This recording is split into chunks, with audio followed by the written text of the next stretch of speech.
আসসালামু আলাইকুম। আপনারা ভালো? জি ভালো। আরে এরকম রোদে দাঁড় করে রাখবো নাকি? বাবা চলো ভিতরে গিয়ে হাত মুখ ধুয়ে দিবা, তারপরে খাওয়া দাওয়া করবো। তাড়াহুড়ার কি আছে? এত গরমের মধ্যে আসছে, এতক্ষণ না খেয়ে থাকবো? শরবত নেন। No thanks. আব্বা, আপনি নেন। মানে আপনি তো আমার আব্বার সব থেকে কাছের বন্ধু। আমি তো চাইলে আপনার আব্বা ডাকতেই পারি না? অবশ্যই। আরে আরে কি করো? আরে কি সাসারে দে। আচ্ছা ঠিক আছে ঠিক আছে। আব্বা, খাবার কেমন হয়েছে? ভালো হয়েছে তো, মজা হয়েছে। আব্বা, আব্বা খাবার কেমন হয়েছে? অসাধারণ, মনটা একদম জুড়িয়ে গেল। সব আমি নিজের হাতে রান্না করছি। আমি যে কি ভালো রান্না করতে পারি বিশ্বাস করেন। শুধু রান্না না, আমি কাপড় কাচতে পারি, আমি ঘর দর পরিষ্কার করতে পারি, আমি ঝাড়ু দিতে পারি, আমি কাঁথা সেলাই করতে পারি। আর আমার উচ্চতা হচ্ছে 5 ফিট 4.5 ইঞ্চি। আর আর আর আমার পা গুলো না একদম সোজা। কথা একটু বেশি বলি। মাশাআল্লাহ, মেয়ে তো খুবই গুণবতী। আমি নিজেও জানতাম না রে যে আমার মেয়ে এত গুণবতী। তোরা আসার পরেই আমি টের পাইলাম যে আমার মেয়ে এত গুণবতী। আম্মা, মাছের মাথাটা আমার প্লেট উঠে দাও না। আমার প্লেটটা একদম খালি হয়ে আছে। খেতে খেতে মাথা ব্যথা হয়ে গেছে, মাছের মাথা খেতে পারবো? আরে কি সাবান দিয়ে হাত ধুইতেছেন আপনি? এটা রাখেন তো রাখেন। আপনি এই সাবান দিয়ে হাত ধুন। কেন? সবাই তো এই সাবান দিয়ে হাত ধুইলো। সবাই এই সাবান দিয়ে হাত ধুচ্ছে তাই বলে আপনারা ধুতে হবে? আপনি এইটা দিয়ে হাত ধুবেন, কারণ এটা একটা স্পেশাল সাবান। কি স্পেশালিটি এটার? আপনি জানেন না? না।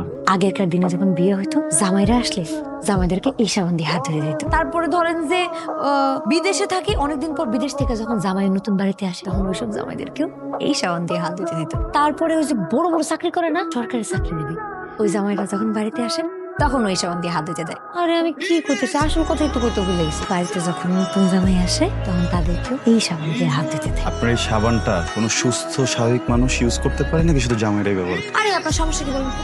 আপনি আমার আপনি করে কোন আপনি আমার তুমি কইতে করতে পারেন না?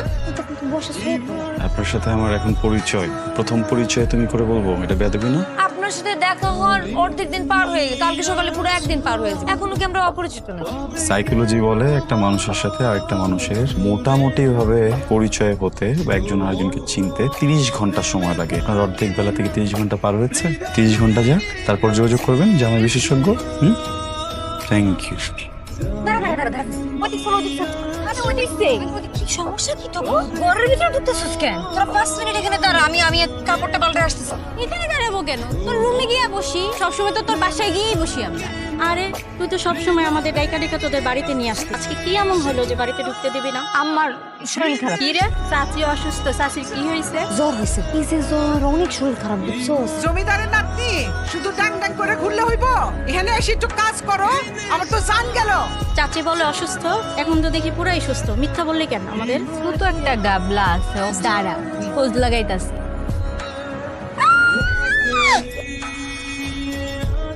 সি সি সি সি, কি দেখলাম? সি, সরি, একটা কমন সেন্স আছে না? নক করে ঢুকবেন তাকে মানুষ নাকি? আচ্ছা আপনি শুধু এরকম সরি সরি কোন কেন? সমস্যা কি আপনার? আসলে সরি তো আমার কোয়া উচিত ছিল। সত্যি তো আমার তো এরকম নক না করে ঢোকা উচিত হয়নি, কিন্তু মুরব্বীরা একটা কথা বলছে, যেটা হয় ভালোর জন্য হয়। সরি? আবারও কয় সরি। ওই ওইভাবে বলিনি। বিষয়টা একদম ফানি না, পুরো বিষয়টা আনকমফোর্টেবল করার মতো। আনকমফোর্টেবল এর কি আছে?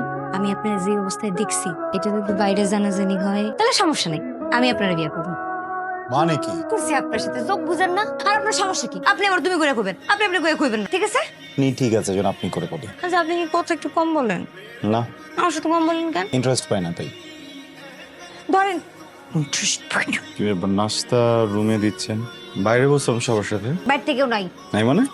জানি না, কোথায় গেছে? চাঁদের দেশে ঘুরতে গেছে। আর যাওয়ার আগে মারা পড়ে গেছে, আমি যাতে আপনার যত্ন নিই। আচ্ছা আপনার কি লাগবে? আমি কি করতে পারি আপনার জন্য? স্পেস দিতে পারবেন? কি? একা থাকতে চাই, স্পেস দরকার, দিতে পারবেন? একা থাকতেছি, মাথার মধ্যে গোবর ছাড়া আর কিচ্ছু নাই। দোস্ত, আমি তো বাইর করছি তিতলি আম করে ওর বাড়ি ঢুকতে দেয় না। কালকে অগবাড়ি একটা পোলা দেখছি, শহর থেকে মনে হয় আইছে। কালকে কোচিং এ যাইতেছিলাম, অগবাড়িতে দিয়ে আডাচালা করতেছে। পোলাটা দেখতে কেমন রে? উফ, পোলা তো সেই বান্ধবী। মাই গড, লাইন মারস নাই। পোলা আমার দিকে তাকাই নাই। এই আমি আগাইছি কথা কই, পোলা অমনি বাড়ির দিকে গেছে। এলইডি তো কই তিন আমার রিং বুতে ডব দেয় বাড়ি ঢুকতে দেয় না কেন? জিন কি আর তিতলি গো বাড়িতে আসর করছে? জিন তো আসর করছে তিতলির ঘাড়ে। বাঁচান বাঁচান কে আছেন আমারে আমি পরে ফোন করছি। এই যে আপনি দাঁড়ায় আছেন কেন? লাভ দেন আমারে বাঁচান। আমি সাঁতার পারি না। আরে আমি পারি, আপনি লাভ দেন, আমি শিখাইয়া দিব নে।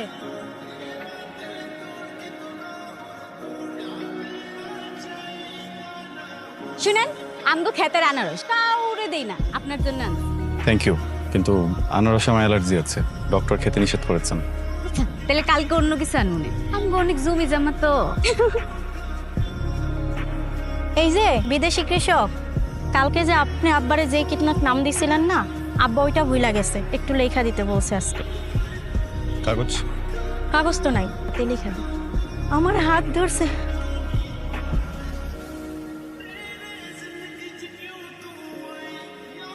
বান্ধবী কেমন?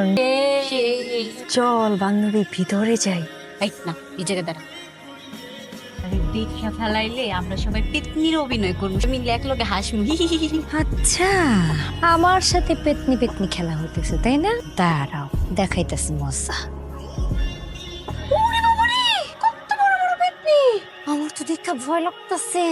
অবশ্য না, মুরব্বীর একটা কথা কইছিল, যদি আসল পেতনি হয় তাহলে ঝাড়ু দিয়া জোরে জোরে বাড়ি দিলেও কিন্তু যাইবো না, আর যদি নকল পেতনি হয় মানে চোর, তাহলে জোরে জোরে বাড়ি দেওয়ার সাথে সাথে দৌড়াই পালাই। তাহলে কেমনে বুঝবো আসল পেতনি নাকি চুন্নি? ঝাড়ু দিয়ে বাইরে দিব না?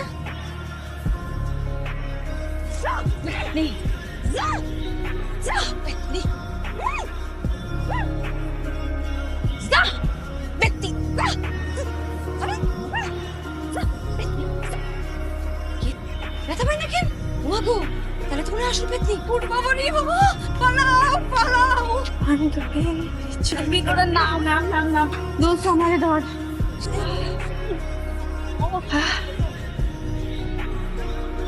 মাশাআল্লাহ, কত সুন্দর লাগতেছে। আমার কাছে সুন্দর লাগতেছে মানে সবার কাছে সুন্দর লাগতেছে, তার মানে আমার বান্ধবীর কাছে সুন্দর লাগতেছে। না না না না, এটা তো আমি হইতে দিব না। কোনি কাপড়টা পাল্টাই নিয়েছি। এই যে খান খান খান, ওই যেতেছেন? একটু হাঁটতে যাচ্ছি গ্রামে। যান, কিন্তু এই শার্ট পরে যান জীবন। কেন, কোনো বাধ্যবাধকতা আছে নাকি? এটা আপনার একদম খারাপ লাগতেছে। কি যে খারাপ লাগতেছে আমি আপনার বোঝাতে পারবো না। জান তো, চেঞ্জ করেন। পাত্রী দেখতে যাচ্ছি না। আরে সেটা কিচ্ছু বোঝে না। শোনেন, আপনি তো শহর থেকে আসছেন, গ্রামের আবহাওয়া সম্পর্কে কিছু জানেন? এই যে আপনি রং বেরঙের শার্ট পরছেন, বড় বড় গাছের নিচ দিয়ে যাবেন না, ঠিক তখনই আপনার ধইরা একদম মটকাই দিব। পেট নিয়ে আমার ঘর মটকাবে কিনা শিওর না, কুসংস্কার আপনার ঘর মটকাবে শিওর। ভালো থাকবেন। খান খান খান খান, ঠান্ডা পানি খাই দাও।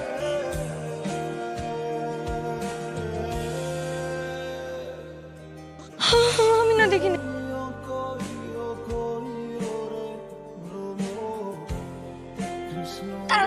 তোরা কিন্তু আমার রাজকুমারের দিকে নজর দিবি না। তুই নাইলে ওরে পছন্দ করস, কিন্তু ও কি তোরে ভালোবাসে সেটা তো জানোস না, আগে সেটা জান। আমার তো মনে হয় না এই পোলায় জীবনও ভালোবাসবো। দাঁড়া, তোকে দেখাইতেছি। আপনার সাথে আমার একটু কথা আছে। পরে বলি, এখন একটু ব্যস্ত। এখনই বলতে হইব, একটু ওইদিকে চলেন। ওদিকে তো যেতে পারবো না, এখানে বলেন। এখানেই বলতে হইব? হ্যাঁ। আই, ওই যে সবরিস আছে নাকি তোমার কাছে টাকা পায়, দেখেন তোমার খুঁজতেছে। যাও যাও, তাড়াতাড়ি যাও। দেখেন, আমি তো ঘুরায় পাশে কথা বলতে পারি না। আমি যেটা কই সোজা সোজা কই, হার্ট টু হার্ট। বুঝিনি। আমি আপনার জীবনের এমন একটা কবিতা হতে চাই যেটা আপনি সারা জীবন পড়বেন আর মনে রাখবেন। এখনো বুঝেন নাই?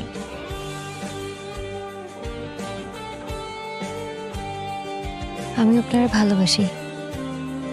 I love you. কি হলো? তখন তুমি বুঝে গেছো না?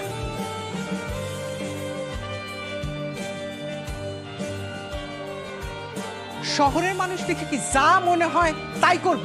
তুই এইসব কথা কইতে দিছিলি কেন? তোর এই শিক্ষা দিছি? শহরের মানুষরা গ্রামের মানুষের মানুষ ভাবে না, তারা ভাবে তারাই মানুষ, আর আমগো পয়দা হয়েছে তাগো কামলা খাটার লাইগা। যখন শুনলাম পোলারা মাথায় সমস্যা, মা হইলো তো আদর যত্ন করি, সে কিনা আমার মায়ের গায়ে হাত তোলে। তো বড় সাহস, এ তো আসলেই মাথা নষ্ট, পাগল ছাগল একটা। মাটার গাল লাল করে দিছে। একটা সুস্থ মানুষের মারে মনে হইতেছে হাতগুলা ভাঙ্গা না গলা ধাক্কা দিয়ে বাইর করে দিই। মেহমান বলে কিছু কইতে পারতেছি না। বন্ধু, তুই কিছু মনে করিস না, আমাদের তো একটাই মাইয়া, অনেক আদর যত্ন করে বড় করতেছে। জীবনে কোনোদিন গায়ে হাত দেওয়া তো দূরের কথা, পরে কোনোদিন আমরা বকাবকিও করি নাই। ভাবি, আমি আমার ছেলের হয়ে আপনার কাছে লজ্জিত। আপনারা যেমনটা ভাবছেন ও কিন্তু এরকম ছিল না। ভার্সিটি লাইফে ও পড়াশোনায় যেমন ভালো ছিল, দুষ্টমিতেও ভালো ছিল। তারপরে ওর জীবনে আসলো খেয়া। তো হাই দিতেছে রে, কোনটা ভালো লাগছে? এই এদিকে কি আপু আমাকে বলতেছেন? না, এই ক্যাপ পরা, এই জায়গায় থাকো, বাদ বাকি যাও। আমাকে চেনো? জি চিনি। কিভাবে? আপনি ফাইনাল ইয়ারে পড়েন, আমাদের সিনিয়র আপু। ফাইনাল ইয়ারে পড়ি সেটা ঠিক আছে, বাট যে সিনিয়র ফেলটেল করি নাই তো, তাড়াতাড়ি উঠে গেছি। প্রেম করবা? সরি, আনসার দাও না কেন? প্রেম করবা? এবার কেউ প্রপোজ করে? তো কিভাবে করে? ফুল দিয়ে, হাঁটু গেড়ে, দুটো হয়ে করে? দেখেন, আমার কেন যেন মনে হচ্ছে আপনি আমাকে র্যাক দেওয়ার ধান্দায় আছেন। র্যাক দিলে ইটস ওকে, কিন্তু আপনি যদি সিরিয়াসলি আমাকে প্রপোজ করেন তাহলে খুব লজ্জা হইতেছে, আমার একদমই জমতেছে না, বুঝছেন? প্রেমটা না জন্মগত একটা খ্যাত বিষয়। মানে ফোন আপডেট হয়ে যায়, মানুষ আপডেট হয়ে যায়, প্রেম আপডেট হয় না। একদম শুরুতে প্রেম যেরকম ছিল, প্রেম এখনো সেরকম। I love you. দুজনের মাঝখানে ভালোই প্রেম ছিল, সবকিছু ঠিক মতো চলছিল। তারপরে হঠাৎ করে সবকিছু বদলে গেল। মেয়েটা সুইসাইড করে।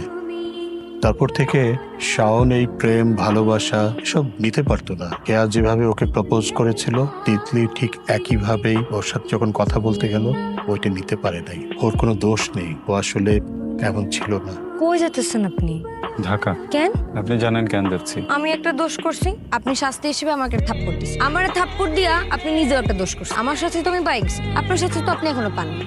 আর শুনেন একটা কথা, তখন যে একটা কথা বলছিলাম না আপনারে, এটা কিন্তু সত্য না। আমি আপনার কোনো পছন্দ করি না, ভালোবাসি। আসলে হয়েছে কি জানেন, এই আপনি ঢাকার থেকে আসছেন না, সত্যি কথা যেটা, আপনি তো আবার দেখতে একটু লম্বা চড়া সুন্দরও আছে। আমার বান্ধবীরা আপনারা দেখে একটা বাজে দিচ্ছে, বলছিল যে কে আগে আপনারা পটাতে পারে। এই জন্যই আপনার আমি এই কথাগুলো কইছিলাম, কিন্তু আপনি তো আমাকে কষা একটা থাপ্পড় দিচ্ছেন। আপনি কিন্তু কাজটা একদম ঠিক করেননি। I am really sorry. Past life trauma গুলো এমন ভাবে আঁকড়ে ধরেছে আমাকে, মাফ করে দেন প্লিজ। আমি সরি বললে হইব না? যেই জোরে থাপ্পড় দিয়েছেন আমার এখন মর ব্যথা করতেছে, একদম বাঁকা হয়ে গেছে। দুইটা ওষুধ খেয়েছে, এখনো ব্যথা কমে। শাস্তি তো আপনারা পাইতেই হইব। কি শাস্তি দিবেন? আপনার প্রথম শাস্তি, আপনি ঢাকা যাইতে পারবেন না, এখানকার কৃষকের আপনার অনেক দরকার। আর দ্বিতীয় শাস্তি, মুখটা এরকম গোমরা করে রাখতে পারবেন, বড় করে একটা হাসি দিবেন। জি। দাঁড়াইছেন কেন? যান বাড়তে যান। তোমারে মিথ্যা বলছি রাজকুমার, আমার ব্যথাটা আসলে আমার গালে না, বুকের বাঁ পাশে চিনচিনা একটা ব্যথা। তোমারে নিজের করে না পাওয়া পর্যন্ত পৃথিবীর কোনো ওষুধেই ব্যথা সারবো না। কিন্তু আমি তো আর স্বার্থপর না। আগে তুমি পুরোপুরি সুস্থ হও, তারপর ঠিকই একদিন তোমারে আমি আমার করে নেব। কিছু বললেন? হ্যাঁ? না না, আমি কিছু কই নাই, আমি কিছু কই নাই। আমি কি পাগল নাকি কিছু কই আবার চল খামো? আমি কিছু কই নাই।